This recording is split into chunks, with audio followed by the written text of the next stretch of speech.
بسم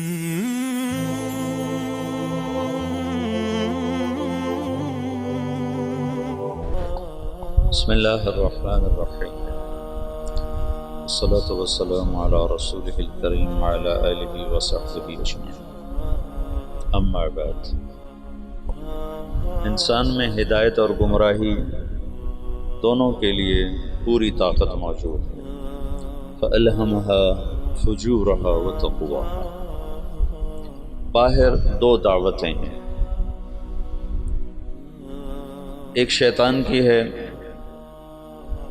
فَبِمَا أَغْوَيْتَنِي لَأُزَيِّنَنَّ لَهُمْ فِي الْأَرْضِ وَلَأُغْوِيَنَّهُمْ أَجْمَعِينَ۔ اس نے بھی یہ نیت کی ہے کہ میں تمام انسانوں کو گمراہ کر دوں، اور دوسری دعوت انبیاء کی ہے جو خیر کی طرف ہے۔ الف لام را کتاب انزلناہ الیک لتخرج الناس من الظلمات الی النور، وہ کہتا ہے وَلَأُغْوِيَنَّهُمْ أَجْمَعِينَ، یہاں کہتا ہے لِتُخْرِجَ النَّاسَ مِنَ الظُّلُمَاتِ إِلَى النُّورِ۔ دونوں طرف مکمل تشکیل کے ارادے ہیں۔ اللہ تعالیٰ یہ چاہتا ہے کہ تمام بنی نوع انسان ظلمت سے نکل کر ہدایت پر آ جائے، شیطانی یہ چاہتا ہے کہ اجمعین، ایک بھی جنت میں نہ جائے، سارے جہنم میں چلے جائیں۔ یہ دو نظام اللہ کے رسول تک بڑے واضح تھے، سے پہلے تک، کہ جب گمراہی پھیلتی تو ایک نبی خالص اس کام کے لیے آ جاتا تھا، اس کو اور کوئی کام نہیں ہوتا تھا۔ اِنَّا أَرْسَلْنَا نُوحًا إِلَىٰ قَوْمٍ، کہ براہ راست ان کو اس کے لیے بھیجا جائے قوم کی طرف۔ وَإِلَىٰ عَادٍ أَخَاهُمْ هُودًا وَإِلَىٰ ثَمُودَ أَخَاهُمْ هُودًا وَإِلَىٰ مَدْيَنَ أَخَاهُمْ هُودًا وَلَقَدْ أَرْسَلْنَا مُوسَىٰ بِآيَاتِنَا۔ تو عیسیٰ علیہ السلام تک بڑی واضح اور کوئی خلط ملط چیز نہیں تھی کہ دعوت کے لیے مستقل داعی آتا تھا، وہ صبح سے شام اس کو اور کوئی کام نہیں ہوتا تھا۔ رب انی دعوت قومی لیلا ونہارا فقد ابلغتکم رسالات ربی اور نصحت لکم اور ابلغتکم وبلغ ما انزل الیک من ربک۔ جب اللہ کے رسول صلی اللہ تعالی علیہ وسلم تشریف لائے تو وہ بھی داعی بن کر آئے، وہاں بھی کوئی اشتباہ نہیں تھا۔ جب آپ چلے گئے تو امت کو دعوت کے لیے منتخب کیا گیا۔ اب آ کر معاملہ سنگین اور سخت امتحان ہو گیا کہ ایک طرف ان کے ساتھ وہ سلسلہ نہیں ہے جو انبیاء کے ساتھ تھا، وہ وحی نہیں، وہ عصمت نہیں، وہ غیبی نظام ایسا نہیں ہے۔ یقیناً نبی اور غیر نبی کا فرق تو ہوتا ہے۔ دوسرا، ان کے ساتھ ان کے معاشی مسائل، ان کے سماجی مسائل، ان کے عائلی مسائل، پھر سیاست بیچ میں آ گئی کہ اللہ نے حکومت دے دی، اقتدار دے دیا، حکومت کے اپنے تقاضے پیدا ہو گئے۔ قرن اول کے بعد عربوں سے علم منتقل ہو کر عجم میں چلا گیا کہ عرب جہاں بانی میں لگ گئے، ملک گیری میں لگ گئے، سیاست میں لگ گئے، علم سارے کا سارا موالی کے پاس چلا گیا۔ یہ جو آخری مفتی تھے، رئیس المفتین سعودی عرب کے شیخ بن باز رحمۃ اللہ علیہ، یہ عرب نہیں تھے، یہ موالی میں سے تھے، موالی میں سے تھے۔ وہ جو اس وقت کے خاندان آباد تھے یہ ان میں سے تھے۔ تو عبد الملک ابن مروان نے ایک دفعہ شعبی سے پوچھا کہ حجاز کا کون ہے مفتی؟ ان کا عطاء بن ابی رباح۔ کہا وہ عجمی ہے کہ عرب ہے؟ کہا عجمی ہے۔ موالی ہے کہ عرب ہے؟ کہا موالی ہے۔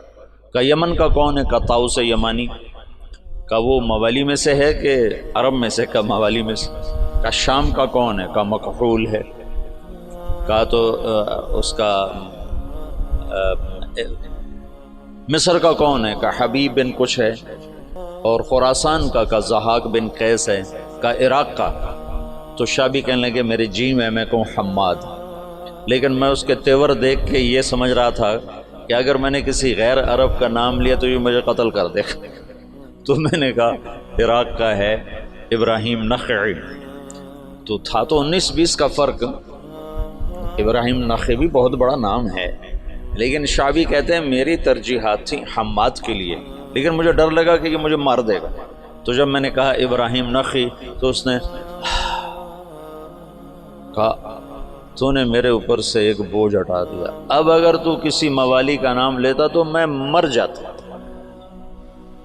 سبب کیا تھا کہ حکومت عرب کو ملی نا، تو وہ جیسے آج پیسہ عرب کو ملا ہے تو وہ حفظ کرنا چھوڑ گئیں، علم کی گہرائی ختم ہوتی چلی جائے۔ حکومت سعودیہ نے حفظ کرنے پر انعام رکھا ہوا ہے، لیکن میں وہ حرمین میں ہے نا حفظ کے مکاتب، مدینہ میں بھی مکہ میں بھی، میں وہاں پھرتا ہوں دیکھتا ہوں تو کوئی عرب بچہ حفظ کرتا نظر نہیں آتا، حتیٰ کہ امارات والوں نے بڑا انعام رکھا ہے حفظ قرآن کا، لیکن کوئی عرب بچہ حفظ نہیں کرتا۔ وہاں بھی امارات میں بھی عجم کے بچے حفظ کر رہے ہیں۔ تو اب دعوت اس امت کا منصب تھا لِتَكُونُوا شُهَدَاءَ عَلَى النَّاسِ، سارے عالم کے انسانوں تک اللہ کا پیغام پہنچانا، لیکن اس کے ساتھ اتنی چیزیں اور شامل ہو گئیں کہ وہ روح، میں تو سید سلیمان ندوی رحمۃ اللہ علیہ نے جو مقدمہ لکھا ہے مولانا الیاس اور کے بارے میں جو کتاب لکھی ہے مولانا علی میاں رحمۃ اللہ علیہ نے، تو مولانا الیاس اور ان کی دینی دعوت، تو اس کے شروع میں سید سلیمان ندوی بہت بڑی شخصیت ہیں، انہوں نے مقدمہ لکھا ہے کہ اس امت کا اصل کام تھا دعوت الی اللہ، پر افسوس کہ 100 سال بھی نہ گزرے کہ امت اپنا کام بھول گئی، انہوں نے تو پہلی صدی میں ہی اس کو ختم کر دیا۔ اور کچھ ایسی بے وزن بات نہیں، وہ تو خیر بے وزن میں کا تبصرہ کرنے والا ہوتا کون ہوں، تو بہت بڑی شخصیت ہیں، ان کی بات بڑی تحقیق کے ساتھ اور بڑی محققانہ ہے، اللہ نے ان کو بہت کچھ نوازا تھا۔ تو وہ اسباب ایسے بنے کہ حکومت بھی آ گئی، سیاست بھی آ گئی، آپس کی لڑائیاں بھی شروع ہو گئیں اور دشمن بھی سر پہ چڑھ آئے ہیں۔ تو جو روح دعوت تھی لِتَكُونُوا شُهَدَاءَ عَلَى النَّاسِ، کتنی واضح بات تھی کہ تمہارا کام لوگوں تک پیغام حق کی گواہی پہنچانا ہے، پیغام حق لوگوں تک پہنچانا تمہارے ذمے ہے۔ اور کنتم خیر امت اخرجت للناس، یہاں بھی للطالبین نہیں تھا، للطلبہ، نہ للطالبین نہ للطلبہ نہ للمریدین، کہ شیخ صرف مرید کا فکر کر رہا ہے، ایک شیخ اپنے مسالکین کا، اپنے مریدین کے فکر میں، ایک مہتمم اپنے طلبہ کے فکر میں ہے۔ للناس، ایک بادشاہ اپنی مملکت کے فکر میں ہے، اخرجت للناس۔ تو ایسا بھولا، یہ سارے اسباب میں نے 2-3 دن سے آپ کو امت کا سیاسی پس منظر بتائے کہ وہ کیا اسباب تھے جس سے روح دعوت ماند پڑ گئی۔ اگر یہ دین کی حفاظت کا اللہ نے وعدہ نہ کیا ہوتا تو صحابہ کے بعد اس میں تحریف ہو جاتی، جیسے پہلوں نے کر دی تھی، ہم بھی کر گئے تھے۔ یہ تو اللہ نے کہا اِنَّا نَحْنُ نَزَّلْنَا الذِّكْرَ وَإِنَّا لَهُ لَحَافِظُونَ، میں اس کا حافظ ہوں۔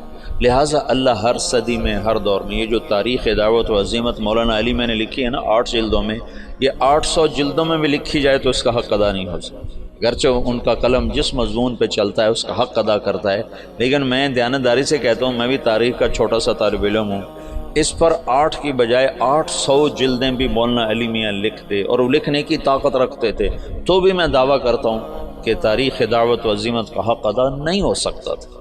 ایسے رجال اللہ نے بھیجے، ایسے لوگ، عورتیں تک ایسی آئیں کہ جنہوں نے ہزاروں لاکھوں کی ہدایت کے سامان پیدا کر دیا۔ تو یہ اللہ تعالیٰ تجدید کرتا رہا کہ اسلام کو اللہ نے باقی رکھنا ہے جب تک سورج مغرب سے نہیں نکلتا، ہمیں کوئی مٹا نہیں سکتا، چونکہ اللہ نے اسلام کو باقی رکھنا ہے، اور اسلام کے باقی رہنے کے لیے مسلمان کا باقی رہنا ضروری ہے۔ تو لہٰذا چاہے اس سے بھی زیادہ ایٹمی طاقتیں مسلمانوں کے خلاف ہو جائیں، اسلام کو نہیں مٹا سکتے، بلکہ عین ممکن ہے کہ چونکہ یہ امت بڑھاپے کا شکار ہے، اللہ انہی قوموں کو ایمان کی دولت نصیب فرما دے، جیسے 7ویں صدی میں اللہ نے تاتاریوں کے ساتھ کیا کہ 7ویں صدی میں مسلمان سیاسی طور پر ختم، اخلاقی طور پر پستی کا شکار، اب بوڑھے آدمی کو 100 بوتل خون کی لگا دو تو وہ جوان نہیں بن سکتا، اسے سونے کے کشتے کھلا دو وہ جوان نہیں بن سکتا، اس کی عمر ڈھل چکی ہے اور بڑھاپے کا علاج کوئی نہیں۔ اور ابن خلدون نے اپنے مقدمہ ابن خلدون میں لکھا ہے کہ جیسے اب فرد کی جوانی اور بڑھاپا ہوتا ہے، ایسے قوم پر بھی جوانی اور بڑھاپا ہوتا ہے۔ جیسے فرد کے بڑھاپے کو واپس نہیں لایا جا سکتا، ایسے ہی قوم کے بڑھاپے کو واپس نہیں لایا جا سکتا۔ یہ بات تو ابن خلدون کی۔ اگلی بات میں کر رہا ہوں کہ قوم بڑھاپے کا شکار تھی اور نظام ٹوٹ چکا تھا، تو جتنے قائدین مصلحین کھڑے ہوئے وہ شان و شوکت مسلم کو واپس لانے کی دعوت لے کر کھڑے ہوئے۔ بوڑھے کو جوان کرنے کے چکر میں لگ گئے، بوڑھا تو جوان نہیں ہو سکتا۔ وہ ایک بنیا جا رہا تھا تو سامنے سے اس کو کوئی مل گیا لوٹنے والا، اس نے کہا چلو شاید بنیا ویسے ہی ڈر جائے گا، تو اس کے ہاتھ میں کچھ نہیں تھا، اس نے ایک تنکا اٹھا لیا، نکال جو تیرے ہاتھ میں، جو تیرے ہاتھ میں۔ اس نے جیب سے ایک پیسہ نکال کے دے دیا، یہ لو۔ کہا میں تجھ سے سارے مانگ رہا ہوں تو ایک پیسہ دے۔ کہنے کے پہلے اپنا ہتھیار تو پہلے اپنے ہتھیار تو دیکھ لے۔ تو پچھلے 200 سال میں جتنی تحریکیں اٹھی ہیں وہ مسلمان میں جوانی لانے کے لیے نہیں اٹھی، بلکہ بوڑھوں پر جوانی والا نظام لانے کی محنتیں تھیں کہ نظام واپس آئے، وہ شان و شوکت واپس آئے، وہ سیاسی طاقت واپس آئے، وہ حکومت واپس آئے۔ وہ نہیں ہو سکتا تھا، ناممکن تھا۔ شاہ عالم ثانی غلام قادر روہیلا کو جب وہ بچہ تھا تو اس کو عورتوں لڑکیوں کے لباس پہنا کے اپنے دربار میں نچواتا تھا۔ یہ لوگ نظام بدل سکتے تھے؟ جب غلام قادر روہیلا طاقت میں ہے تو اس نے شاہ عالم ثانی کی آنکھیں نکلوا دی۔ شاہ عالم ثانی مغلیہ خاندان کا بہادر شاہ سے پہلے آخری بادشاہ تھا جس پر انگریز نے دلی پر باقاعدہ قبضہ کر لیا، اور شاہ عالم ثانی صرف لال قلعے کا بادشاہ رہ گیا تھا، اور اس کے بعد بہادر شاہ ظفر، اور پھر بات ہی ختم ہو گئی۔ بڑھاپے کا علاج جوانی ہے، اور جوانی قوموں کی جوانی کیسے ہوتی ہے؟ قوموں کی جوانی کا ایک راستہ ہے، ایک فرد کی جوانی کا تو راستہ کوئی نہیں، لیکن قوموں کی جوانی کا ایک راستہ ہے کہ غیر قوموں کو اپنا ہم نوا بنایا جائے، غیر قوموں کو اسلام میں لایا جائے۔ پچھلی ساری صدیوں میں ایسا ہوتا رہا کہ منفرد دعات کی وجہ سے دعوت کبھی نہیں ختم ہوئی۔ ہاں، جو مولانا الیاس صاحب نے دعوت کو زندہ کیا وہ قرن اول کی طرز پر زندہ کیا کہ ہر مسلمان یہ سمجھے کہ میں دین کا داعی ہوں، میرے ذمہ پوری دنیا میں اللہ کے دین کو پہنچانا ہے، چاہے میری جیب میں ایک پیسہ کوئی۔ یہ سوچ تو اجتماعی طور پہ ختم ہو گئی تھی۔ حضرت تھانوی رحمۃ اللہ علیہ جیسے فرمانے لگے یہ کیا گمراہی کی بات شروع کر دی مولی الیاس، دین کی دعوت تو علماء کا کام ہے، عوام کیا کریں گے؟ میں نے ایک دفعہ یہ دورے والوں کو کہا، میں نے کہا تأمرون بالمعروف وتنہون عن المنکر کا ترجمہ کرو۔ تو نے کہا تم بھلائیوں کی دعوت دیتے ہو، برائیوں کو مٹاتے ہو۔ کتنوں سے پوچھا، سب نے یہی ترجمہ کیا۔ میں نے کہا یہ المعروف جو لفظ ہے اس کا بھی کوئی مطلب ہے؟ یہ اس میں مفعول ہے، اور عرفہ سے یہ اس میں مفعول ہے، تو اس میں مفعول کا ترجمہ کرو۔ وہ کریں بھلائیوں کو پھیلاتے ہو، برائیوں کو مٹاتے ہو۔ تو میں نے کہا اس میں مفعول کا ترجمہ ہے جانی پہچانی چیز، جانی پہچانی چیز۔ بھلائی اور نیکی تو اس کا مرادی ترجمہ ہے۔ میں نے کہا اصل ترجمہ کرو۔ وہ کوئی ایک نہیں بولا، جو صرف شروحات اور کتابیں پڑھتے ہیں وہ ایسے پابند ہو جاتے، دائیں بائیں سوچنے کی صلاحیت ختم ہو جاتی۔ اور منکر، ان کا منکر کہتے ہیں انجانی چیز کو، انجانی چیز کو۔ تم تأمرون بالمعروف، تم جانی پہچانی چیزوں کی دعوت دیتے ہو، وتنہون عن المنکر، اور انجان چیزوں سے تم منع کرتے ہو۔ اس کے ساتھ ایک آیت جوڑو، فَأَلْهَمَهَا فُجُورَهَا وَتَقْوَاهَا، کہ میں نے تیرے اندر نیکی اور بدی کا الہام کر دیا ہے۔ الہام سچ سچ ہے، اس کے لیے کسی شریعت سے دلیل کی ضرورت نہیں۔ ظلم ظلم ہے، اس کے لیے کسی شریعت سے دلیل کی ضرورت کوئی۔ جھوٹ بہت بری چیز ہے، اس کا الہام ہے انسان کے اندر، کسی قرآن و سنت سے دلیل کی ضرورت کوئی نہیں۔ ماں باپ کی نافرمانی، یہ انسانی فطرت اس کا انکار کرتی ہے. زنا کا انسانی اوتزن الحرۃ، کیا بات کہی تھی اس نے؟ ہند بنت عتبہ رضی اللہ تعالیٰ عنہ نے کیا کہا تھا جب اللہ کے نبی نے بیعت لی اور فرمایا کہ تم یہ کرو گے، یہ کرو گے، یہ نہیں کرو گے، یہ نہیں کرو گے، زنا نہیں کرو گی، تو ہندا نے زمانہ جاہلیت میں کہا اوتزن الحرۃ، کیا شریف عورت زنا کر سکتی ہے؟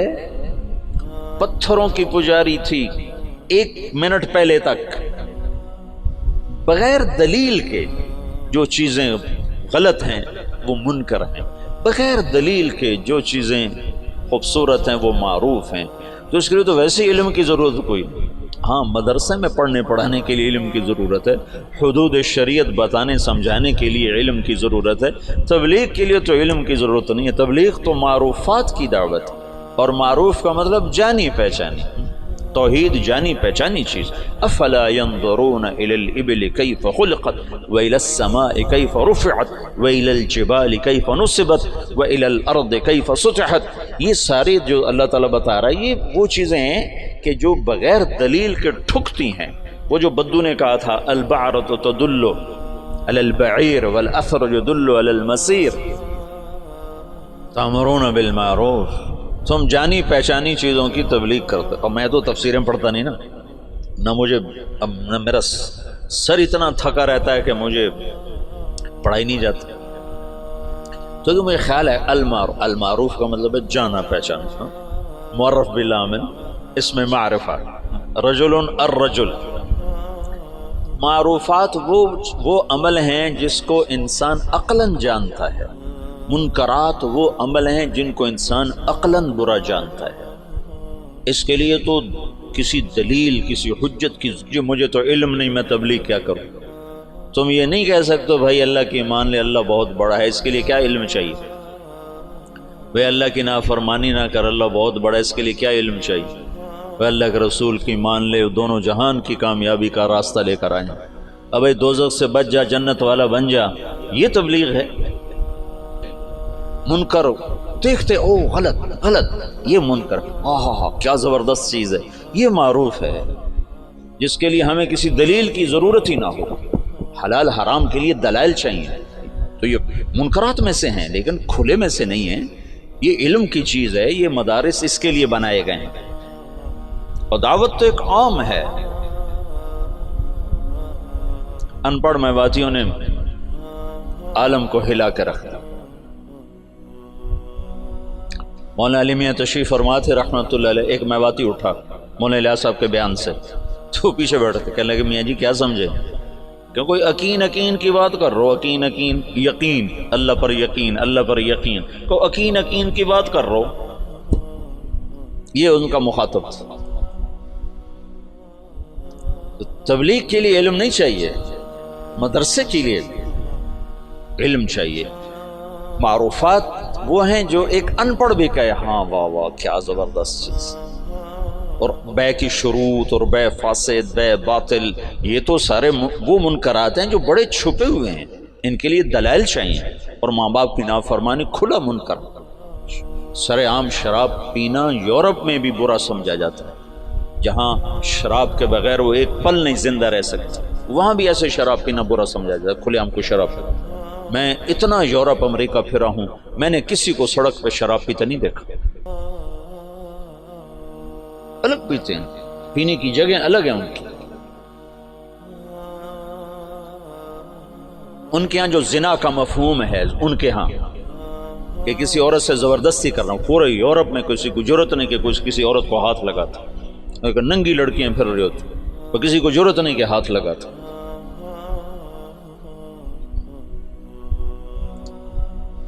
تامرون بالمعروف، معروفات، معروف اس میں مفعول نہ کہ نیکی ہے.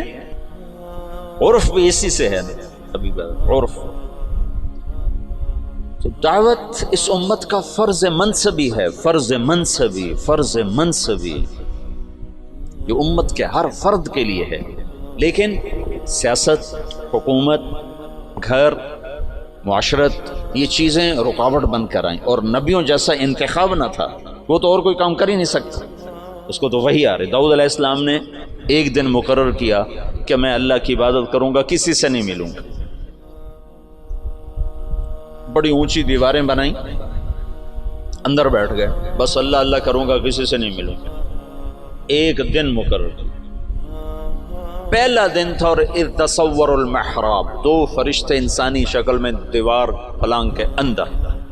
ففزع منہم, داؤد علیہ السلام ڈر گئے. کس لیے کہ دیوار اتنی اونچی ہے کہ کوئی اس کو کود کر پار نہیں کر سکتا, دروازہ بند ہے, اور دیوار اتنی اونچی ہے کہ اس سے اوپر چڑھ کر کوئی آ نہیں سکتا. یہ کہاں سے آ گیا, یہ کون ہے؟ انہوں نے کہا لا تخف خصمان بغا بعضنا علی بعض, بھائی ہم دونوں میں جھگڑا ہو گیا, آپ مہربانی کرو ہمارا جھگڑا نہیں اٹھاتا. ان هذا اخی له 99 نعجہ ولی نعجۃ واحدہ فقال اکفلنیها وعزنی فی الخطاب. یہ جھگڑا تو ایک 5 سال کا بچہ بھی نہیں مٹا سکتا. تو وہ جو داؤد علیہ السلام سجدے میں گرے اور فاستغفر ربہ, اور وہ کس بات پر استغفار ہے؟ یہ اللہ کی تنبیہ تھی کہ داؤد تو نبی بن کر آیا ہے, تو عابد بن کر نہیں آیا. عبادت بعد میں ہے, دعوت پہلے ہے. یہ دن میں نے لوگوں کے لیے رکھا ہے, اور تو نے بندگی کرنی ہے تو رات کو کر. تو کسی سے نہیں ملنا چاہتا تو رات کا وقت اس کے لیے مقرر کر. قم اللیل الا قلیلا ومن اللیل فتہجد بہ نافلۃ لک وباللیل. یہ جو رات کا وقت ہے, وبالاسحار هم یستغفرون, یہ رات کو تم اٹھو اور میرے مجھ سے باتیں کرو, کسی سے نہ ملو. لیکن دن میں تم دروازے بند کرو, دیواریں اونچی کرو, تو یہ منصب نبوت کے خلاف ہے. اس پر استغفار کیا ہے, اس پر توبہ کی ہے, اور اس پر اللہ کے سامنے معافی مانگے کہ اوہ یا اللہ میں معافی چاہتا ہوں, میں معافی چاہتا ہوں. تو نبی کا کام لوگوں میں پھرنا ہوتا ہے, لوگوں کو کھینچنا ہوتا ہے, اس کی حفاظت ہو رہی ہوتی ہے نا. وہ کوئی ادھر ادھر ہو ہی نہیں سکتا کہ عصمت کا سایہ ہوتا ہے. اب ہمارے ساتھ تو ایسا معاملہ تھا نہیں, اور پھر اس امت کو عروج ملا, 1000 برس کی حکومتیں ملی, ساری دنیا میں آدھی دنیا سے زیادہ انہوں نے حکومت کی, تو بہت سے عوامل جمع ہوتے گئے. اس کی میں نے تھوڑی تفصیل آپ کو بتائی تھی. پھر ہندوستان کی حد تک تبلیغ کا کام یہاں سے 1926 میں تبلیغ کے کام کی ابتدا ہوئی. مولانا الیاس صاحب رحمۃ اللہ علیہ صوفیاء میں سے تھے, علماء میں سے تھے. اگر وہ اسی طرز پر چلتے جو چل رہا تھا تو کوئی خانقاہ بناتے یا کوئی دارالعلوم بنا لیتے, نظام الدین میں کوئی دارالعلوم بنا لیتے, خانقاہ بنا لیتے. ہندوستان بر صغیر کے حالات اور اسلامی سلطنتوں سے قدر مختلف. یہاں 1 صدی میں اسلام آ گیا, یہ ہندو علاقہ ہے.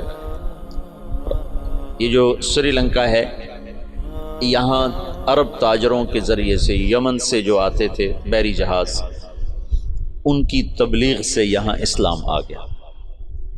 اور یہاں کا جو راجہ تھا وہ تو مسلمان نہیں تھا, لیکن عوام الناس میں اسلام آ گیا. اور یہ جو ساتھ مالدیپ ہے, مالدیپ کوئی 2500 جزیروں کا ملک ہے. مالدیپ 2500 جزیروں کا ملک ہے, اور وہ جزیرے لمبے سے لمبا جزیرہ 11 کلومیٹر ہے, اس کا نام ہے مالے, اسی میں ان کا دارالحکومت ہے. باقی سارے جزیرے بس ایسے جیسے تمہارا مدرسہ ہے, اتنا ایک جزیرہ ہوگا, ایسے وہ چھوٹے چھوٹے جزائر پر ہے. عنبر وہاں بہت نکلتا ہے, اللہ نے ان کو رزق دیا ہوا ہے عنبر کے ذریعے سے. تو یہ ان جزائر سے ایک قافلہ جا رہا تھا. اس میں یہاں کچھ عرب قبائل آباد ہو گئے تھے, تو ایک قافلہ بحری جہاز پر سری لنکا کے بادشاہ نے تحفے تحائف ولید بن عبد الملک کو دی, ان سے دوستی لگانا چاہتا تھا. تو جب یہ کراچی کے قریب گزرا بحیرہ عرب سے, تو تیبل یہ دریائے سندھ کے کنارے تھا. یہ سندھ کا بہت بڑا شہر تھا اس وقت.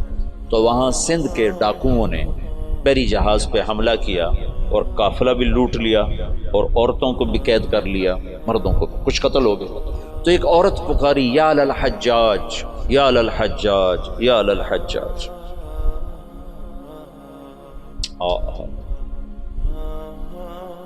عروج کے دور میں فاسق کیسے ایمان والا تھا.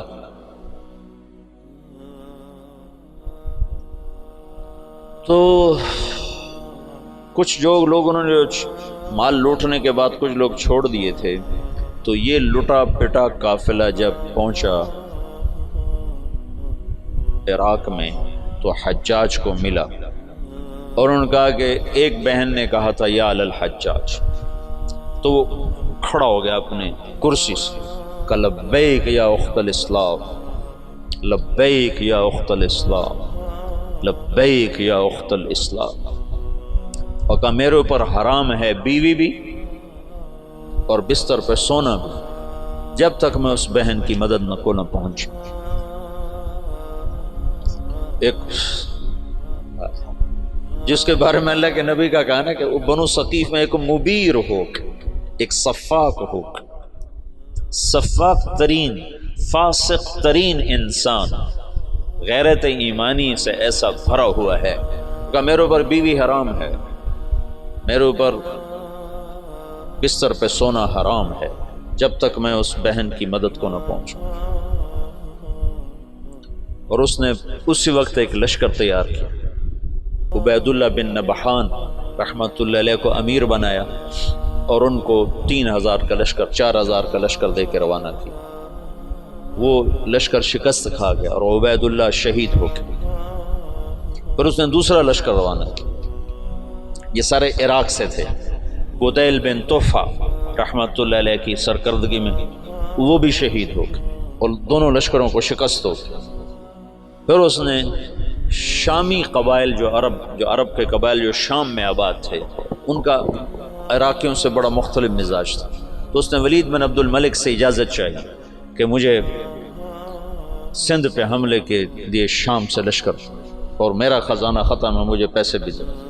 تو ولید نے کہا میں یہ محاذ نہیں کھول سکتا، ابھی ترکستان میں محاذ کھلا ہوا ہے، شمالی افریقہ میں محاذ کھلا ہوا ہے، چین کی طرف محاذ کھلا ہوا ہے، میں چوتھا محاذ نہیں کھول سکتا۔ تو حجاج نے کہا جتنا پیسہ مجھے دو کے قرضہ ہے اور میں یہ دگنا کر کے بیت المال میں واپس کروں گا۔ تو شامیوں کا 4000 کا لشکر تیار، اور اس کا اپنا سگا بھتیجا تھا محمد بن قاسم بن یوسف،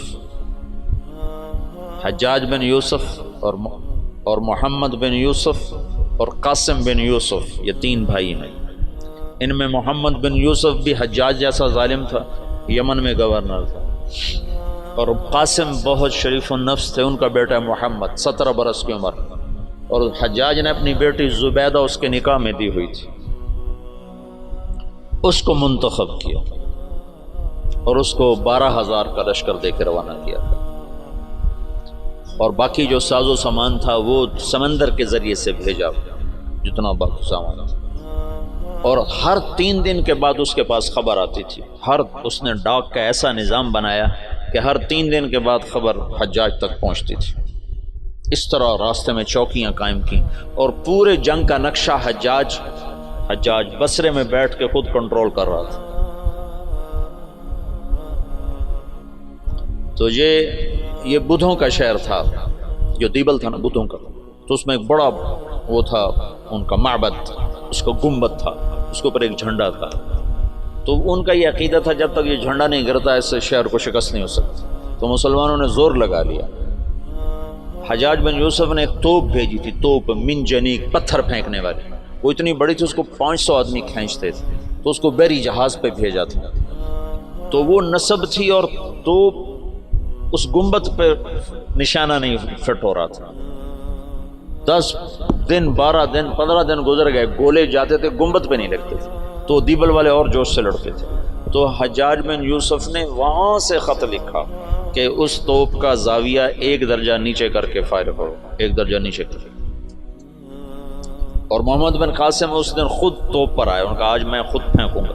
تو محمد بن قاسم نے خود اس دن پتھر تو رکھنے والے بہت سے لوگ ہوتے تھے، پھر اس نے خود اس کو کھینچ کے جو پھینکا تو پہلا ہی پتھر جا کے جھنڈے پہ لگا اور گنبد پہ لگا، اور گنبد ٹوٹا تو شہر والوں نے ہتھیار پھینک دیے۔ یہ 92 ہجری کی بات بتا رہا ہوں، 90 ہجری کی بات بتا رہا ہوں۔ 90 ہجری میں اسلام کا پہلا داخلہ ہے فاتحانہ۔ ویسے تو سرندیپ یہ ہندوستان کا حصہ تھا، سری لنکا ہندوستان کا حصہ تھا، اور وہاں دعوت پھیل چکی تھی، وہاں اسلام پھیل چکا تھا دعوت کے ذریعے، لیکن فاتحانہ انداز میں جو مسلمان بر صغیر میں داخل ہوئے ہیں تو محمد بن قاسم رحمۃ اللہ علیہ اس کا ذریعہ بنے اور دیبل فتح ہوا ہے۔ راجہ داہر اس وقت وہ پورے سندھ کا بادشاہ، پورا ہندوستان دو حصوں میں تقسیم تھا، ہند اور سندھ۔ سندھ یہ نہیں جو آج ہے، یہ سندھ بمبئی تک تھا، یہ سندھ بمبئی تک اور دیپال پور تک اور ادھر سے بمبئی تک، یہ ایک پورا علاقہ تھا، باقی ہند الگ علاقہ تھا۔ راجہ داہر اس سارے کا بادشاہ تھا۔ راجہ داہر ایک دفعہ بیٹھا تھا تو ایک نجومی آیا، تو اس کی بہن بھی ساتھ بیٹھی تھی، تو اس کی بہن نے اپنا ہاتھ دکھا دیا نجومی کو کہ میرا ہاتھ دیکھو۔ نجومی نے کہا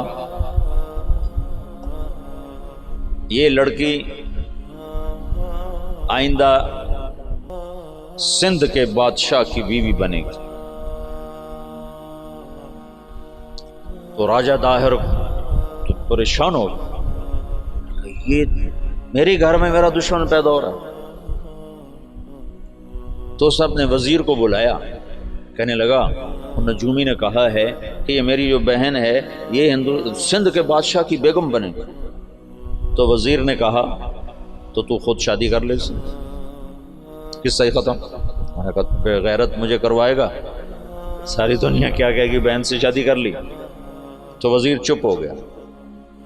اس نے ایک بکری لے کر اس پر مٹی مل دی، مٹی کی تہ پہلے اس پر اچھی طرح لگائی، پھر اس کے اوپر باریک مٹی ڈالی، پھر اس پر پھول کے بیج ڈالے اور اس کو ہلکا ہلکا پانی لگوانا شروع۔ تو اس کے پشت کے اوپر پھول ہی پھول ہو گئے۔ تو اس نے وہ بکری ایک نوکر کو دی کہ جاؤ اسے بازار کا چکر لگواؤ۔ تو میں نے چکر لگوایا تو سارا شہر اکٹھا ہو گیا، بکری کے اوپر پھول، بکری کے اوپر پھول، سب حیران پریشان۔ اگلا دن کا پھر چکر لگاؤ، پھر لوگ اکٹھے ہو گئے، اگلا دن پھر چکر لگاؤ، پھر تھوڑے ہو گئے، پھر چوتھے دن اور تھوڑے ہو گئے، 5 دن اور، چھٹے دن اور، 7ویں دن کوئی بھی دیکھنے نہیں آیا۔ تو وہ بکری لے کر داہر کے پاس آ گیا، کہنے لگا اس بکری میں تیری کہانی لکھی ہوئی۔ وہ کیسے؟ تب پہلے زیادہ لوگ تمہیں گالیاں دیں گے، پھر اسے تھوڑے گالیاں دیں گے، پھر اسے تھوڑے گالیاں دیں گے، پھر ایک دن چپ کر جائیں گے، تو اسے شادی کر لے۔ اس بکری سے اس نے اس کو دلیل سمجھائی، تو اس کم بخت نے حکومت کے لالچ میں اپنی بہن سے شادی کر لی۔ حالانکہ ہندو بھی بڑے غیور، بڑے غیرت والے، یہ راجپوتوں کی تاریخ ہے، بہت غیور لوگ ہوتے تھے۔ یہ تو آپس کی لڑائیوں کی وجہ سے بے وقوفی کی حد تک آپس میں لڑتے تھے، تو غیروں کو ان پر چھا جانے کا موقع اس وجہ سے ملتا تھا۔ تو وہ اس نے اپنی بہن سے شادی کر لی۔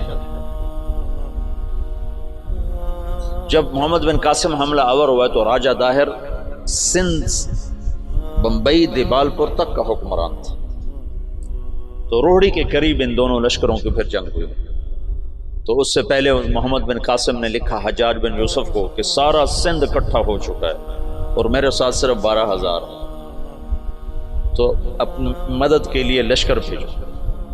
تو فاسق اور صفاق کا خط سنو، حجاج کا خط ہے، یہ ابھی دریائے سندھ کے پار تھے، ادھر راجہ داہر کے لشکر، ادھر محمد بن قاسم کا لشکر۔ تو حجاج کا خط ہے کہ اللہ کے رسول کا فرمان ہے 12,000 کو کمی کی وجہ سے شکست نہیں ہو سکتی، اور تم 12,000 ہو، لہٰذا تمہیں اس وجہ سے شکست نہیں ہو سکتی کہ تم تھوڑے۔ جب میرا خط پہنچے تو سارے لشکر کو آخرت کی ترغیب دی اور اللہ کی رضا پہ مرنے کے لیے تیار کرو، اور میرے پاس کوئی لشکر نہیں تمہیں بھیجنے کے لیے، میرے پاس کوئی سرمایہ نہیں تمہاری مدد کے لیے، تمہارا اللہ تمہیں کافی ہے۔ یہ حجاج کا خط تھا محمد بن قاسم کے نام۔ تو پھر انہوں نے روہڑی کے قریب دریائے سندھ کتنا پھیل جاتا ہے، انہوں نے وہاں سے دریا پار کیا، اور روہڑی کے آس پاس اب بھی اس کے کھنڈارات ہیں۔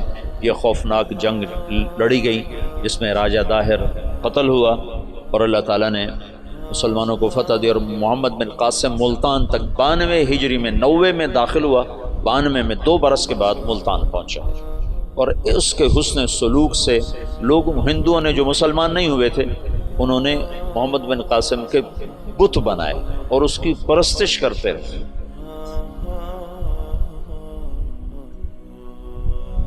یہ اس طرف سے 92 ہجری میں اسلام داخل ہوا ہے۔ پھر اس کے بعد ہندوستان کے پوری جو تاریخ بدلی ہے کہ مسلمانوں کے ہاتھ میں اقتدار، وہ 5ویں صدی میں جا کر جب محمود غزنوی نے ہندوستان پہ حملہ کیا اور 17 حملے کیے، 17 کے 17 میں وہ کامیاب ہوا، اور 33 برس حکومت کی۔ دنیا میں 4 بڑے فاتح ہیں، پہلے بھی تو میں بتاتا رہتا ہوں، مطلب اپنی میری جستجو سے کوئی میں نے کسی محقق کتاب میں نہیں پڑھا، لیکن یہ بات تو خیر سارے مورخ مانتے ہیں کہ سب سے بڑا فاتح چنگیز خان اور دوسرے نمبر پر محمود غزنوی۔ آگے 2 میں نے خود لگائے ہیں، تیسرے نمبر پر سکندر یونانی ہے اور چوتھے نمبر پر تیمور لنگڑا ہے۔ مجھے اس پہ بڑا غصہ آتا ہے، کم بخت نے بڑے مسلمان ذبح کی۔ میں حیران ہوں تفتہ زانی کیسے اس کے ساتھ رہتا تھا، تو ایسا صفاق کم بخت تھا۔ وہ جب شہر پہ حملہ کرتا تو پہلے دن سفید جھنڈا لہراتا، اس کا مطلب تھا کہ اگر تم دروازے کھول دو گے تو ہم صرف تمہارا مال لوٹیں گے، تمہیں کچھ نہیں کہیں۔ دوسرے دن سرخ جھنڈا لہراتا تھا کہ اب ہم تمہارے فوجی قتل کریں گے، تمہارا مال لوٹیں گے، تمہیں کچھ نہیں کہیں۔ تیسرے دن سیاہ جھنڈا لہراتا تھا کہ اب جتنے بھی ذی نفس ہیں سب کو قتل کریں گے اور تمہارا مال بھی لوٹیں گے، اور وہ کم بخت ایسا ہی کرتا رہا۔ میرا تو کبھی کبھی جی چاہتا ہے کہ اس کا خاتمہ بھی ایمان پہ نہ ہوا ہو، ایسا اس نے ظلم کیا۔ باقی اللہ غفور الرحیم ہے، ہم اس کی رحمت کو نہ بند کر سکتے ہیں نہ پابند کر سکتے ہیں۔ چاہے تو ابو جہل کو جنت میں ڈال دو، اسے کوئی پوچھنے والا نہیں ہے۔ یہ خطا اللہ نہ کرے ہم سے ہو کہ ہم اللہ کی رحمت کوئی پابند بنا دیں۔ ہم کم ظرف ہیں نا، کم ظرفی کی وجہ سے کسی پہ زیادہ غصہ آ جاتا ہے، کسی کے ساتھ ہمدردیاں وابستہ ہو جاتی ہیں، کسی پر قہر چڑھ جاتا ہے، لیکن اس کی رحمتی وسعت کل شیء، تو اس کی رحمت کے آگے خربوں تیمور بھی ہوں تو بخشے جا سکتے ہیں، ایک تیمور کی کیا بات ہے۔ تو محمود غزنوی فاتح ہند ہے، اس نے ہندوستان کے لیے اسلام کا دروازہ کھولا اور 33 برس کی حکومت، اور فاتح عالم ثانی ہے۔ چنگیز خان کے بعد یہ دوسرے نمبر کا شاہ سوار ہے۔ وہ کافر تھا، 2 کافر 2 مسلمان، ایک کافر نما مسلم، ایک کھرا مسلمان۔ سب سے پہلے سلطان کا لقب پانے والا محمود غزنوی ہے۔ سلطان کا جو لقب سب سے پہلے ملا ہے وہ محمود کو ملا ہے، سلطان محمود غزنوی۔ اس کا باپ غلام تھا، غلام سبکتگین غلام تھا۔ یہ گیا شکار کھیلنے، تو ایک ہرنی کا بچہ اس نے شکار کیا، تو اس کو اٹھا کر اس نے گھوڑے پہ رکھا، ذبح نہیں کیا، گھوڑے پہ رکھا، گھر جا کے ذبح کروں، اور واپس موڑا۔ ایسے اس کے پیچھے نظر پڑی تو اس نے دیکھا وہ اس بچے کی ماں اس کے پیچھے آ رہی تھی، تو اس نے اس کو دیکھا تو اسے ترس آیا، تو اس نے بچے کو چھوڑ دیا۔ تو بچہ جا کے ماں سے جو ملا تو ہرنی نے تشکرانہ یوں سبکتگین کے آگے یوں سر جھکایا کہ تیری بڑی مہربانی۔ رات کو سبکتگین نے خواب دیکھا کہ تو نے مخلوق پہ رحم کیا، اس کے سلے میں اللہ نے تیری اولاد کے لیے بادشاہی کا فیصلہ کر دیا۔ تو سبکتگین نوکر سے ایک صوبے کا گورنر بنا، اور محمود غزنوی آدھی سے زیادہ دنیا کا بادشاہ بنا، اور غزنی پوری دنیا کا کسی زمانے میں سب سے خوبصورت شہر بنا۔ میں جب پڑھتا تھا رائمنڈ میں تو میں نے خواب دیکھا کہ میں اپنے آبائی قبرستان گیا جہاں ہمارے بزرگ دفن ہیں، وہاں سے نکلا تو 2 کتے میرے پیچھے لگے، ایک کالا ایک سفید۔ تو میں نے ایک کتے کو پکڑا ٹانگوں سے اور دوسرے کتے پہ مارنا شروع کیا، مار اس دونوں کو ختم کر دیا۔ تو وہاں مجھے 2 خرگوش کے بچے نظر آئے، تو میں نے وہ اٹھا لیے۔ یہ وہ دور تھا جب جنگل زیادہ ہوتا تھا اور خرگوش کا شکار کیا کرتے تھے، کبھی جالی کے ساتھ کبھی کتوں کے ساتھ، پھر ان کو بھوننا پکانا، یہ وہ غالباً وہی لاشعور کی بات ہوگی۔ تو میں نے وہ خرگوش کے بچے اٹھا لیے اور میں چل پڑا۔ پیچھے مڑ کے دیکھا تو خرگوش نہیں یوں دیکھ رہے، تو مجھے خواب میں سبکتگین یاد آ گیا۔ خواب میں اس نے بھی ہرنی پہ رحم کھایا تھا، تو میں نے دونوں بچے چھوڑ دیے۔ تو میں نے کہا یا اللہ ہرنی پہ رحم کھانے پر تو نے سبکتگین کو حکومت عطا فرمائی تھی. یہ مقام میں دعا کر رہا ہوں، میں تجھ سے حکومت کا طلبگار نہیں، میں تجھ سے چاہتا ہوں تو مجھے سارے عالم کی ہدایت کے لیے قبول فرما لے. یہ خواب میں نے دعا کیا اور پھر میں نے گھر کی طرف چلنا شروع کیا. 2 قدم چلا تو میں ہوا میں اڑنے لگا، پھر میں اڑتا ہوا گھر پہنچا. یہ آج مجھے کوئی 35 سال کے بعد خواب یاد آیا ہے، وہ سبکتگین کی وجہ سے یاد آ گیا. تو محمود 33 سال کی حکومت کے بعد فوت ہوا ہے 416 ہجری میں. 1974 میں غزنی میں زلزلہ آیا اور محمود کا مزار بھی ٹوٹ گیا، قبر بھی پھٹ گئی. ظاہر شاہ کا مرحوم کا زمانہ تھا، تو اس نے قبر کو دوبارہ اور گنبد کو مزار کو دوبارہ بنوانے کا حکم دیا. تو انہیں ساری قبر کھول دی. ساری قبر کھودی تو اندر کچھ بھی نہیں تھا. تو ان کو جستجو ہوئی تو انہوں نے تھوڑا سا اور کھدائی کی، تو پھر نیچے سے ایک اور وہ لحد نکل آئی. لحد، وہ جو اس لحد میں اس کا تابوت پڑا ہوا تھا، لکڑی کا تابوت صحیح سلامت، جیسے کوئی ابھی رکھ کر گیا. اور اس کو اس وقت قبر میں گئے ہوئے 1000 برس ہو چکے ہیں. 1000 برس وہ لکڑی سلامت ہے. تو ان کو جستجو ہوئی، جب لکڑی سلامت ہے تو اندر پتہ نہیں کیا ہوگا. تو ایک فرانسیسی انجینئر تھا، وہ کھول رہا. تو اس نے پیچ کھول کے جب ڈھکن اٹھایا تو بے ہوش ہو کے پیچھے گرا، یوں گرا. تو پیچھے جو مسلمان تھے انہوں نے آگے دیکھا تو محمود اپنے تابوت میں ایسے پڑا تھا جیسے ابھی سویا، اور اس کا سیدھا ہاتھ سینے پر تھا یہاں، اور اس کا کفن یہاں تک ہٹا ہوا تھا. آدھا سینہ اس کا ننگا تھا اور سینے پر ہاتھ تھا، اور ایسے سویا تھا جیسے ابھی کوئی اس کو سلا کر گیا. تو انہیں ہاتھ کو اٹھا کر دیکھا تو نرم گوداز. تو پھر اس کو رکھا، بند کیا، وہاں دوبارہ اس کو دفن کیا. میرے محبوب صلی اللہ علیہ وسلم ایسی زندگی لائے ہیں کہ مسجد کا امام نہیں، 3 بر اعظم کا بادشاہ بھی مرنے کے بعد ایسے اعزاز پا سکتا. شہید بھی نہیں ہے، تبھی موت مرا ہے. ٹی بی میں ٹی بی ہو گئی تھی، تب تک ٹی بی سے مرا تھا. اور قبر اس پر ایسے فدا ہے کہ اس کے بال کو بھی نہیں اکھیڑا. ایسی زندگی اسلام ہمیں دیتا ہے کہ مر کے بھی زندہ رہ جاؤ.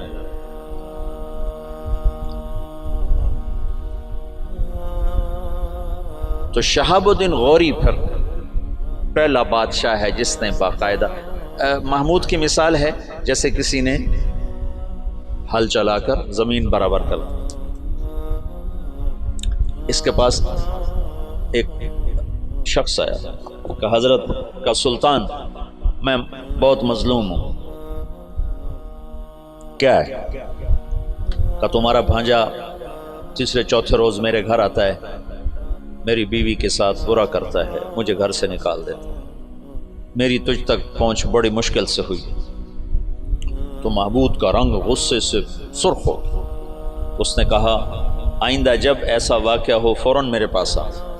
اور درباریوں سے کہا یہ شخص جب پہنچے، میں سو بھی رہا ہوں تو مجھے اٹھایا جائے. تیسری رات وہ آیا، تیسری رات بھاگتا ہوا. تو سلطان اس کے ساتھ اٹھا اور اس کے گھر پہنچا، اور اندر جاتے اس نے پہلے چراغ بجھایا، پھر ایک وار کر کے اس کا سر اتارا. پھر ساتھ ہی وہ زمین پہ گر کے کہنے لگا ویحک اسقط، تیرا بھلا ہو جلدی سے پانی لا. تو بھاگ کے گیا، پانی لایا، پانی پہ کہنے لگا چراغ جلاؤ. چراغ جلایا تو مقتول کو دیکھ کر اس نے کہا الحمدللہ. تو اس نے پوچھا سلطان یہ کیسے ہوا؟ میں کچھ باتیں سمجھنا چاہتا ہوں. تم نے چراغ آتے ہی بجھایا، قتل کر کے زمین پہ گر گئے، پانی مانگا. اس کو دیکھ کے الحمدللہ کہا. یہ کیا مسئلہ ہے؟ تو محمود نے کہا جس دن تم فریاد لے کر آئے تھے میں نے قسم کھائی تھی نہ کھاؤں گا، نہ پیوں گا، نہ سوؤں گا. میں 3 دن سے بھوکا بھی ہوں، پیاسا بھی اور جاگا بھی ہوں کہ جب تک تیری مدد نہ کر لوں میرے اوپر کھانا پینا سونا حرام. آج تیسری رات کا جاگا ہوں، ایک لقمہ کھانا نہیں کھایا، ایک گھونٹ پانی نہیں پیا. گرا میں اس لیے، پانی میں نے اس لیے، چراغ میں نے اس لیے بجھایا کہ اگر میرا بھانجا ہے تو میری تلوار کہیں کانپ نہ جائے، وار صحیح کرے. اور الحمدللہ میں نے اس لیے کہا کہ یہ میرے خاندان کا بھی نہیں چہ جائے کہ میرا بھانجا ہو. یہ تو کوئی میرے نام پہ تمہاری عزت لوٹتا رہا. ان صفات پر قبر نے اس کو نگینہ بنا دیا، اس کو کھایا نہیں ہے. شہاب الدین غوری سے حکومت کی ابتدا ہوتی ہے بر صغیر باقاعدہ، اور پھر وہ اپنے غلام قطب الدین ایبک کو لاہور کا حکمران بناتا ہے. اور اس کے 2 داماد تھے، اس کی نرینہ اولاد نہیں تھی. شہاب الدین غوری ہمارے دیس میں ماشاءاللہ مدفون ہے. یہ پرتھوی راج کو شکست دینے والا تراوڑی کے میدان میں یہ شہاب الدین غوری تھا. پہلی جنگ میں اسے شکست ہوئی، تیاری کر کے نہیں آیا تھا. تراوڑی کی پہلی جنگ میں 12,000 کا لشکر تھا اور واپس جا رہا تھا کہ پتہ چلا پرتھوی راج چڑھایا. تو سب سرداروں نے کہا واپس چلیں، ہماری تیاری نہیں. انہوں نے کہا موت سے گھبرا کے جانا مسلمان کا شیور. لڑ گیا تھا، اس میں پھر شکست کھائی. پھر یہ واپس نہیں ہو رہا تھا، یہ لڑتے لڑتے اپنے گھوڑے سے گرا تو پیچھے سے ایک ترک سردار نے چھلانگ لگائی اور اس کو ایک ہاتھ سے سنبھالا اور اس کے گھوڑے کو دوسرے ہاتھ سے سنبھالا اور لشکر سے اس کو نکال کے باہر لے گیا.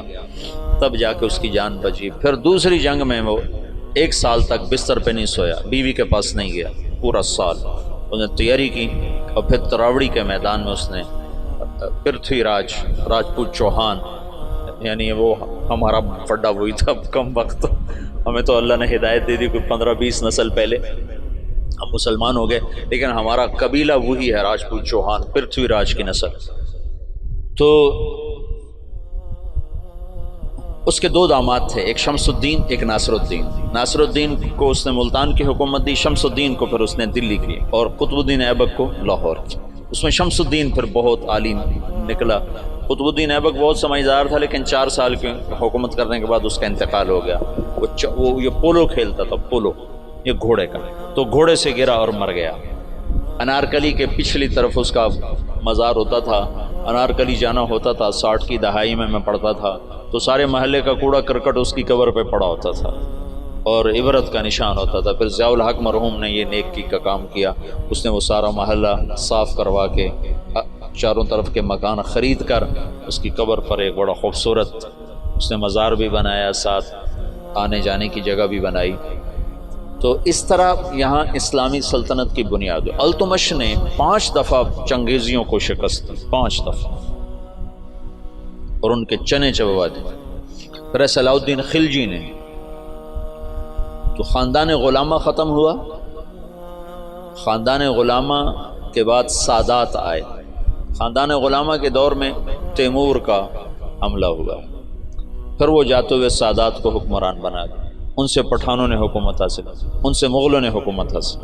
ابراہیم لودھی کو شکست دی بابر نے پانی پت کے میدان میں.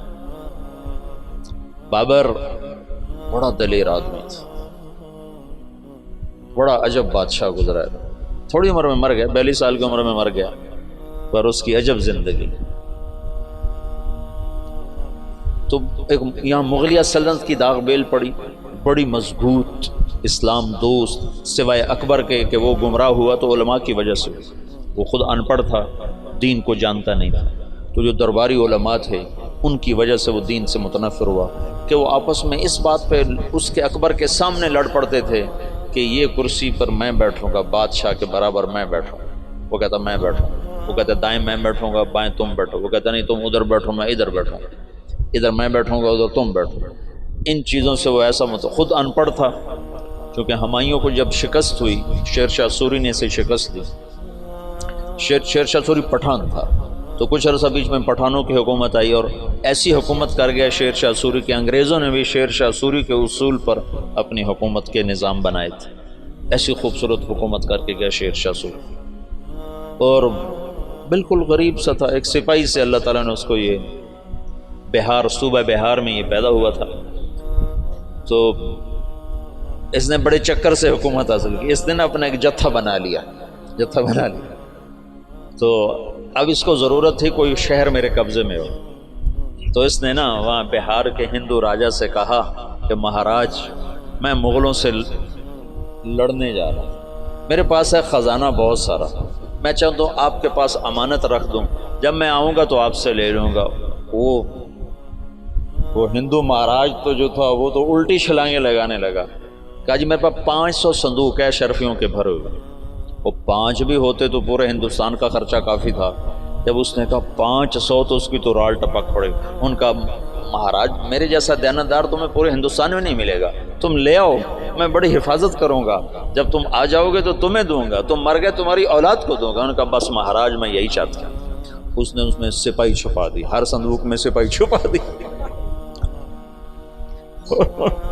بند کروا کے ریڑیوں پہ لدوا کے اس نے قلعے کے اندر بھجوا دی۔ جب وہ اندر پہنچے تو وہ جو ریڑیاں لے جا رہے تھے انہیں جا کے کنڈے کھول دیے، وہ باہر نکلے اور انہوں نے منٹوں میں قلعہ فتح کر لیا۔ تو یوں شیر شاہ سوری ایک سپاہی سے بادشاہ بننے کی طرف اس کا قدم اٹھا۔ پھر اس نے 6 سال حکومت کی، پر وہ کام کیے جو لوگ 100 سال میں بھی نہیں کر سکتے۔ میرے گاؤں کے آگے جو سڑک ہے اب پکی ہے، یہ شیر شاہ سوری نے بنوائی تھی، ملتان سے لے کر لاہور تک۔ اس کو شیر شاہ سوری روڈ کہتے تھے۔ پہلے زمانے میں سڑکیں دریاؤں کے ساتھ ساتھ چلتی ہیں تاکہ مسافروں کو پانی ملتا رہے، تو دریائے راوی کے ساتھ ساتھ یہ سڑک چلتی۔ اس وقت دریائے راوی زندہ تھا، آباد تھا، اب تو مرمرا گیا بیچارہ، تو وہ ہمارے ساتھ بہتا تھا دریائے راوی، تو لمبا دریائے راوی کے بالکل کنارے کے اوپر تھا۔ جتنے بڑے اور مشہور شہر ہیں اگر آپ دیکھو گے تاریخ میں تو وہ بڑے دریاؤں کے کناروں پر ہوتے تھے، کہ پانی کا بڑا وسیلہ دریا ہوتا تھا، ایسے کنویں اور ایسے نلکے ٹیوب ویل تو ہوتے نہیں تھے، تو دریاؤں سے پانی حاصل کیا جاتا تھا۔ تو شیر شاہ سوری نے ہمایوں کو شکست دی تو یہ وہاں سے بھاگا اور عمر کوٹ، یہ جو سندھ میں ہے عمر کوٹ، یہاں پہنچا تھا تو یہاں اکبر پیدا ہوا۔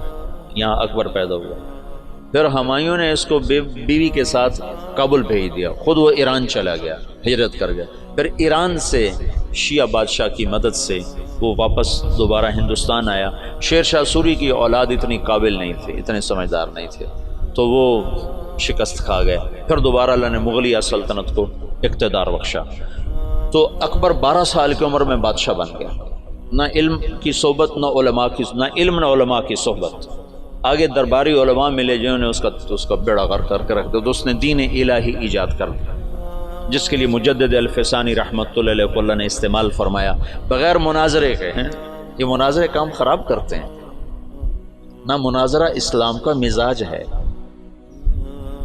مولانا محمد قاسم نانوتوی رحمۃ اللہ علیہ ہمارے سب کے بڑے ہیں جنہوں نے دیوبند کی بنیاد رکھی، وہ مناظرے سے نفرت فرماتے تھے، کبھی کسی سے مناظرہ نہیں کیا، کبھی کسی سے، صرف بہت اصرار پر ایک دفعہ ایک تحریر شیعہ کے خلاف لکھی، بس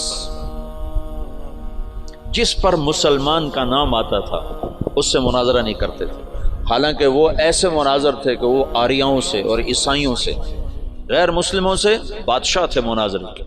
رحمۃ اللہ کرانوی صاحب رحمۃ اللہ علیہ، مولانا رحمۃ اللہ کرانوی، اگر یہ لوگ نہ ہوتے تو بر صغیر اندلس ہوتا، اسپین ہوتا، یہ تو لوگ آ گئے تھے۔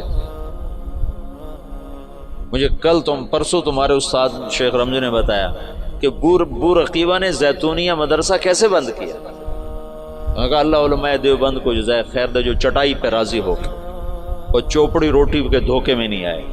حبیب بورقیبہ نے علماء کو چوپڑی روٹی کھلا دی اور پیسے پہ ان کو کھینچ لیا، جب وہ کھینچے تو پھر سب کچھ چلا گیا، اور یہاں کے علماء بکے نہیں، بھوکے پیٹ پہ پتھر باندھ کے۔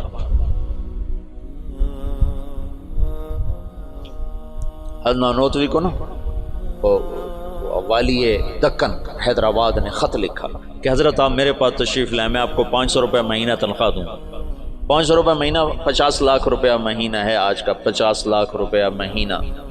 تو حضرت نانوتوی نے خط لکھا کہ میں دیوبند میں پڑھاتا ہوں، میری 5 روپے تنخواہ ہے، 2 روپے میں مدرسے میں چندہ دے دیتا ہوں، تو 2 روپے میں میرے میاں بیوی کا بخوبی گزارا ہو جاتا ہے، اور 5واں روپیہ مجھے سارے مہینے پریشان کرتا ہے کہ اس کا کیا کروں، تو 500 کو لے کے کیا کروں گا؟ 500 کو لے کے کیا کروں گا؟ تو یہاں علماء کی ایک کھیپ ایسی آئی جو بکے نہیں،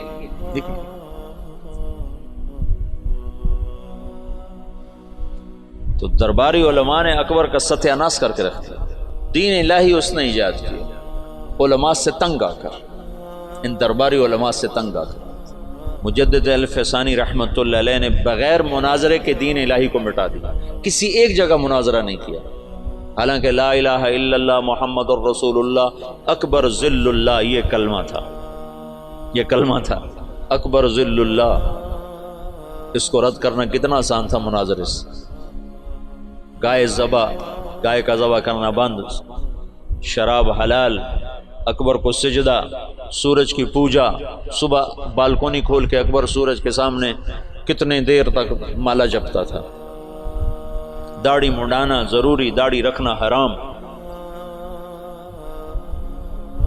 سارے حرام کام فیضی اور ابو الفضل کم بختوں۔ فیضی کیسا عالم تھا جس نے قرآن کی تفسیر لکھی بغیر نقطے کے، الفاظ محملہ، محملہ کہتے ہیں جن پر نقطہ نہیں ہوتا، الفاظ محملہ سے، یعنی الف سے، سین سے، صاد سے، حا سے، را سے، دال سے، طا سے، لام سے، میم سے، یعنی وہ 14 حرف رہ جاتے ہیں، 14 حروف سے قرآن کی تفسیر لکھ دی۔ اور سوات الالہام، اور اکبر کو گمراہ کرنے والا وہ ہے دین الہی۔ ایک دفعہ کسی نے پوچھا کیا کر رہے ہو فیضی سے، کہا الہات کے مزے لے رہا، کہا الہات کے مزے لے رہا۔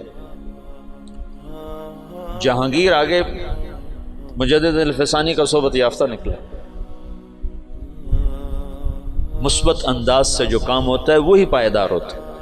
اتنا بڑا کام مولانا الیاس فرماتے تھے میرا کام مجدد الفسانی والا، میں نے مجدد الفسانی کو سامنے رکھا ہے کہ ان کا طرز یہ تھا کہ وہ مٹی ہوئی سنت کے مقابلے میں جو بدعت ہوتی تھی اس کی تردید نہیں فرماتے تھے مجدد الفسانی، بلکہ مٹی ہوئی سنت کے فضائل بیان اتنا فرماتے تھے کہ سنت چھا جاتی تھی، بدعت مٹ جاتی تھی، روشنی آئی اور اندھیرا چلا گیا۔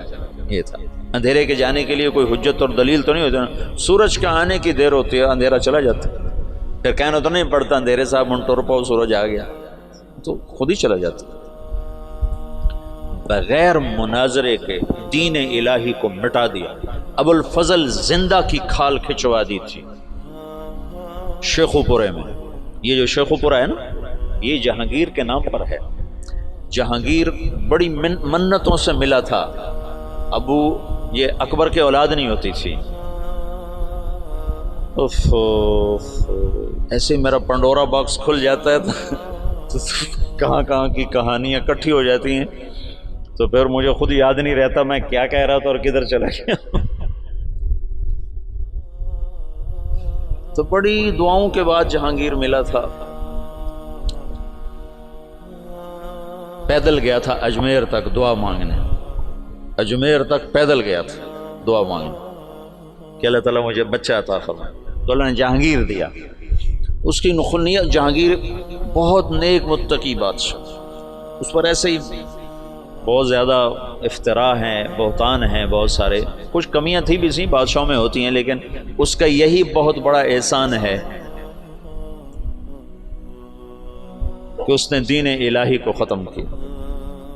تو یہ شیخو پورہ جہانگیر نے آباد کیا تھا۔ اکبر اپنے بیٹے جہانگیر کو شیخو کہا کرتا تھا پیار سے، شیخو بابا، شیخو بابا۔ ویسے نام اس کا سلیم تھا، جہانگیر اس کا لقب تھا، اور شیخو اس کا ابا اسے کہا کرتا تھا، شیخو بابا۔ تو اس نے یہ ہرن مینار بھی جو بنایا ہے، اس کا ایک ہرن تھا جہانگیر کا، اسے بہت پیار کرتا تھا، وہ مر گیا، اس کے غم میں اس نے ہرن مینار بنایا۔ تو یہاں شیخو پورہ میں اب اس نے باپ کے خلاف بغاوت کی تھی اکبر کے بیچ میں، تو ابو الفضل اس نے بھیجا تھا سفیر بنا کے، بھئی میرے بچے سے بات کیا چاہتا ہے، حکومت تو تیری ہے، تو میرے خلاف کیوں آتا ہے؟ تو جب ابو الفضل آیا تو اس نے زندہ کی کھال اتروا، کہا تو ہے میرے باپ کو گمراہ کرنے والا، زندہ کی کھال اتروائی تھی اس نے۔ اکبر نے کہا شیخو بابا میں تو ذبح شدہ بکری کی کھال نہیں اترتے دیکھ سکتا، تو نے میرے یار کی کھال ہی زندہ اتار دی۔ کہا بابا یہ تیرا یار نہیں، یہ تیرا سب سے بڑا دشمن جس نے تجھے اس دین اسلام سے برگشتہ کر دیا۔ چنانچہ آخری 5 سال میں اکبر طائب ہو گیا تھا، اور تس کے جہانگیری جو جہانگیر کی سوانح ہے اس میں جہانگیر نے لکھا ہے کہ آخری وقت میں بابا نے صدر جہاں کو بلوایا جو مفتی دلی تھے، اور ان سے فرمایا کہ میرے سرانے بیٹھ جاؤ، سورہ یاسین پڑھ۔ تو صدر جہاں نے سورہ یاسین پڑھنی شروع کی، اور میرے باپ نے سننا شروع کیا، پھر آہستہ سے کلمہ پڑھا اور روح پرواز کر گیا۔ تو مجدد الفسانی رحمۃ اللہ علیہ نے بغیر مناظرے کے اتنے بڑے فتنے کو دبا دیا۔ یہ آج کل کے بیچارے کیا مناظروں کے ذریعے سے فتنوں کو دبا سکتے ہو؟ تو فتنوں کو ہوا دینے والی چیز ہے۔ سنو، اعتراض کا جواب نہیں ہوتا، سوال کا جواب ہوتا ہے۔ سن رہے ہو؟ اعتراض کا جواب نہیں ہے۔ انتم خیر ام عبد اللہ، عتبہ بن ربیعہ کہہ رہا ہے انا اعلمکم بالشعر والسحر والکہانہ، مجھے بھیجو میں محمد سے بات کرتا ہوں۔ کہ جاؤ بات کرو۔ تو وہ آ کر کہتا ہے یا محمد انت خیر ام عبد اللہ، تو اللہ کے نبی چپ۔ انت خیر ام عبد المطلب، اللہ کے نبی چپ۔ کہ آنے والا سائل نہیں ہے، آنے والا معترض ہے، معترض کا جواب نہیں ہوتا۔ اعتراض کا جواب دیں گے وہ کوئی اور ڈال دیں گے، پھر آپ اس کا جواب وہ کوئی اور ڈال دیں گے۔ یہ تو کہانی ایسے دیکھتے نا، جواب در جواب در جواب در جواب، اس کی کوئی انتہا ہے؟ میری بات سنو، اعتراض کا جواب نہیں ہوتا، سوال کا جواب ہوتا ہے، اشکال کا۔ یہ بات میں نے مولانا سعید خان صاحب رحمۃ اللہ علیہ سے بارہا سنی، پھر اس کو سیرت سے پرکھا۔ انتم خیر ام عبد اللہ، ابھی یہ ایک ہی حدیث میرے سامنے آئی، اور اللہ کہے چپ۔ انتم خیر ام عبد المطلب، چپ۔ کہ عتبہ سائل بن کر نہیں آیا ہے، معترض بن کر آیا ہے، اس کو جواب نہیں دیا جا سکتا۔ وہ لمبی بات کرتا رہا، آپ خاموش رہے۔ جب وہ خاموش ہو گیا تو آپ نے کسی ایک بات کا جواب نہیں دیا، ایک بات کا۔ عتبہ میرے پاس جو ہے وہ میں تمہیں سنا دیتا ہوں۔ حامیم والکتاب المبین انا انزلناہ، کیا ہے؟ قرآنا عربی، حامیم والکتاب المبین قرآنا عربی لقوم یعلمون بشیرا ونذیرا فاعذر اکثرهم فهم لا یسمعون وقولوا قلوبنا فی اکنۃ مما تدعونا الیہ سے لے کر فإن اعرضوا فقل انذرتکم صاعقۃ مثل صاعقۃ عاد وثمود، یہاں تک قرآن پڑھ کے سنا دیں۔ انا انزلناہ قرآنا عربیا لقوم یعلمون بشیرا ونذیرا فاعرض اکثرهم فهم لا یسمعون، اس کو پڑھتے چلے جاؤ۔ یہ سارا قرآن سنا، ایک بات کا جواب نہیں، ایک بات کا۔ تمہیں جوش اٹھتا ہوگا کہ ہم جواب دیں گے، ہم جواب دیں گے، اور اس لیے کہ اگلا سائل ہی نہیں ہے، اگلا تو معترض۔ ایک جاٹ کے منہ سے نکل گیا کوا سفید ہوتا ہے، کالا نہیں ہوتا۔ انہیں کہا میاں کالا ہوتا، انہیں کہا نہیں ہوندہ ہی بگا، چٹا ہوندہ ہی نہیں۔ تو انہیں کہا چلو مناظرہ کرو مناظرہ۔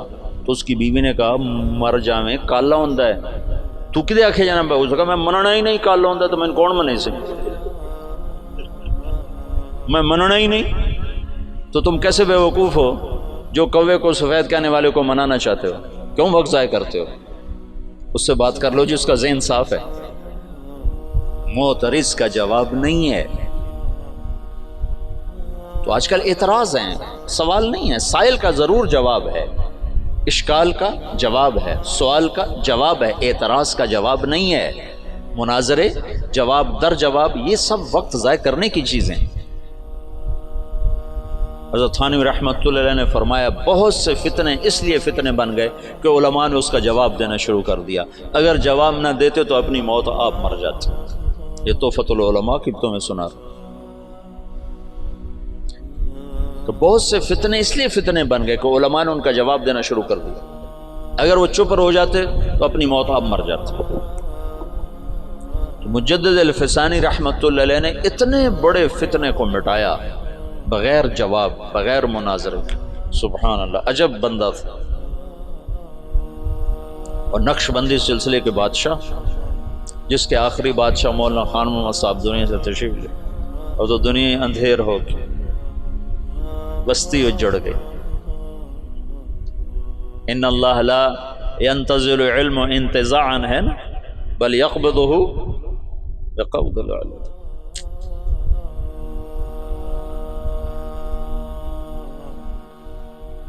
زمانہ خالی ہو گیا.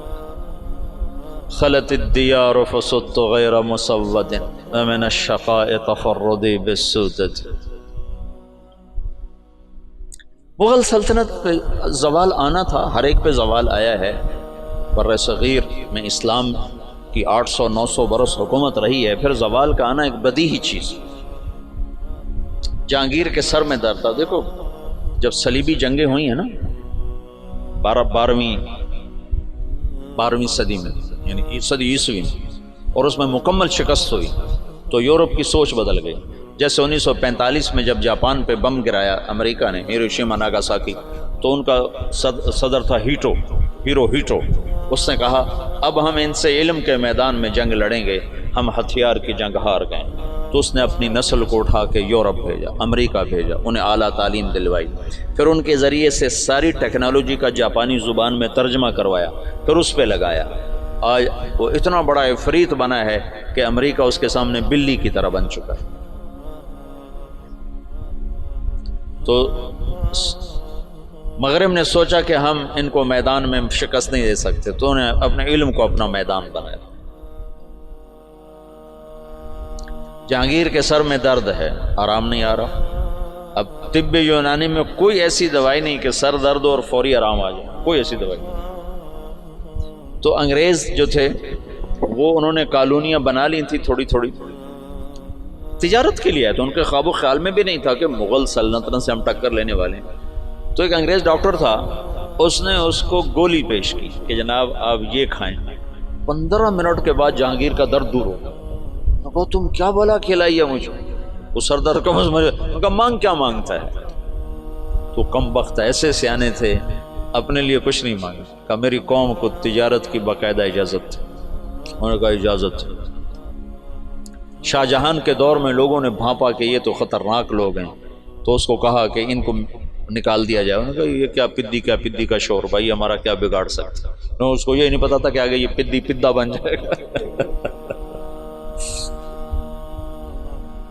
لیکن تو تاریخ ہے، زوال و عروج و زوال ساتھ ساتھ چلتے ہیں. تو اورنگزیب عالمگیر کے بعد ایک دم زوال ہے. میں نے یہ دیکھا ہے کہ جس بادشاہ نے لمبی حکومت کی اس کا اگلا وارث انتہائی نکما. سلیمان اعظم کہلاتا ہے. سلیمان اعظم جو سلاطین عثمان ہیں، یہ ترکی کے جو تغرل، میں نے تغرل کی کہانی سنائی تھی نا آپ کو، عثمان سے عثمانی، اس میں سلیمان کو کہتے ہیں سلیمان اعظم. اس نے آدھے سے زیادہ یورپ فتح کیا، الجزائر فتح کیا، عرب، پتہ نہیں کہاں کہاں اس کی حکومت. اس نے 50 سال حکومت کی. اس کا اگلا بیٹا نکما. ادھر 50 سال اورنگزیب نے حکومت کی، اگلا بیٹا نکما ترین معظم انتہا. اور 25 سال وہ دارالحکومت سے غائب رہا جہاں. یہ اس کی بڑی سیاسی غلطی تھی کہ 25 برس دارالحکومت سے باہر گزار دکنی ریاستوں کے خلاف لڑتے تو پیچھے سازشوں سے پک گیا. چلو باقی انشاءاللہ پھر کل کرو.